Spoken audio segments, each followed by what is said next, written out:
Hai, hello, salam sejahtera Malaysia. Selamat datang ke channel Fels Lifestyle. Terima kasih kerana terus setia dan terus bersama di dalam channel ini. Saudara-saudara, di dunia ini apa-apa saja boleh berlaku. Ada yang sekejap, ada yang lama, ada yang gembira, ada yang menangis, dan macam-macam lagi. Tarik 10 Julai terpahat di Malaysia. Tarik di mana? 10 Julai 2025 adalah tarik Tun Dr. Mahathir Mohamad meraihkan ulang tahunnya yang ke-100. Antara satu titik bersejarah bagi negara Malaysia di tanah air kita. Tapi tarik 11 Julai 2025 pula satu kejutan kepada seluruh kepimpinan politik Malaysia. Saya boleh katakan ini adalah kematian, pemergian mengejutkan Mahathir, mengejutkan Anwar, mengejutkan ramai kepimpinan politik di Malaysia. Bapa Ketua Pemuda UMNO kembali ke Rahmatullah. Perkongsian artikel daripada Harapan Daily bertarik Julai 11, 2025. Bapa kepada Ketua Pemuda UMNO, Datuk Dr. Muhammad Akmal Saleh, meninggal dunia pada jam 9.10 pagi. Allahyarham Saleh lemah menghembuskan nafas terakhir akibat sakit tua pada usia 66 tahun. Dr. Muhammad Akmal yang juga ahli Dewan Undangan Negeri, adun Merlimau, memaklumkan perkara itu menerusi hantaran di Facebook. Duka cita dimaklumkan bahawa ayahanda kesayangan kami, Cikgu Saleh bin Lempa, telah kembali ke Rahmatullah sebentar tadi, jam 9.10 pagi.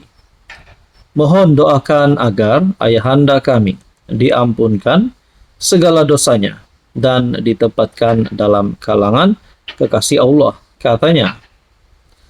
Beliau turut memaklumkan jenazah Allahyarham ayahnya akan dikebumikan di tanah perkuburan Islam Masjid Ar-Rahim, Merlimau Jasin selepas solat Jumaat.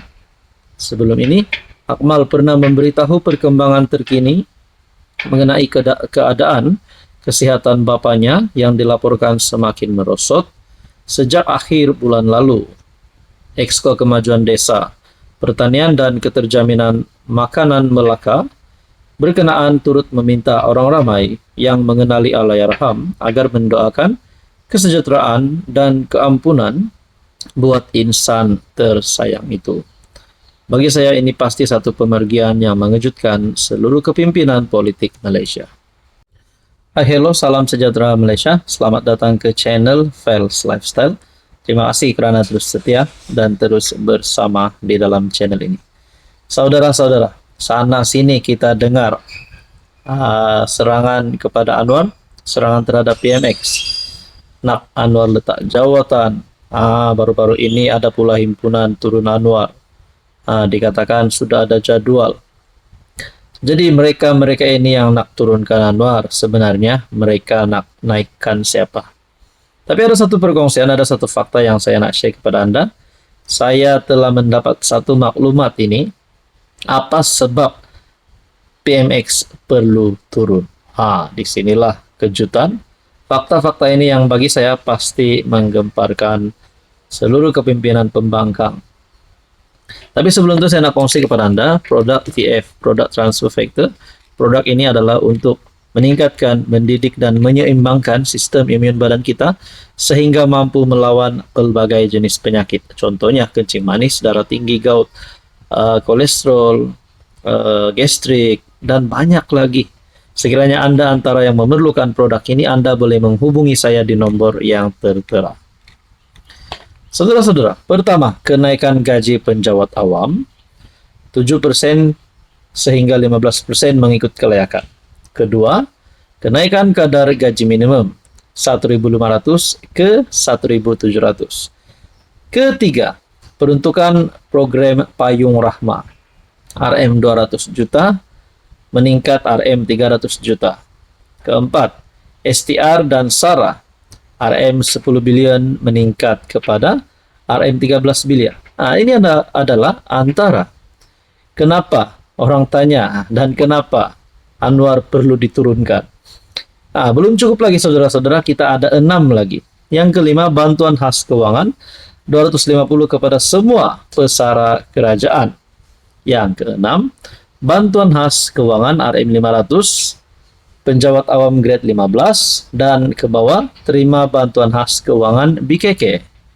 Yang ketujuh, bantuan awal persekolahan BAP diperuntukkan kepada 5,2 juta murid tahun 1 hingga tingkatan 5 tanpa mengira pendapatan ibu bapa. Yang ke-8, pelaburan tertinggi. Malaysia catat pelaburan tertinggi 2024 RM 329.5 bilion. Nomor 9, ini orang Sabah dan Sarawak suka dengar. Berkaitan dengan MA 63, 11 tuntutan perjanjian Malaysia 1963 MA 63 telah diselesaikan. Dan yang ke-10, negara paling aman. Malaysia diiktiraf global menduduki tempat ke-10 Indeks Keamanan Global 2024. Jadi orang tanyalah kenapa nak turun Anwar. Ini jawabannya. Kenapa Anwar sepatutnya tidak turun? Apa komen Anda? Hai, hello, salam sejahtera Malaysia. Selamat datang ke channel Fels Lifestyle. Terima kasih kerana terus setia dan terus bersama di dalam channel ini. Saudara-saudara, menteri baru telah dilantik.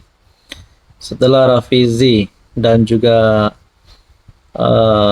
salah satu pemimpin PKR telah meletakkan jawatan di dalam kabinet kerajaan, 2 menteri letak jawatan dan 2 menteri baru dilantik. Nah, saudara-saudara, satu lagi menteri di mana Nik Nazmi sebelum ini yang menggalas tugas sebagai Menteri Sumber Asli dan Kelestarian Alam telah digantikan oleh Johari Ghani.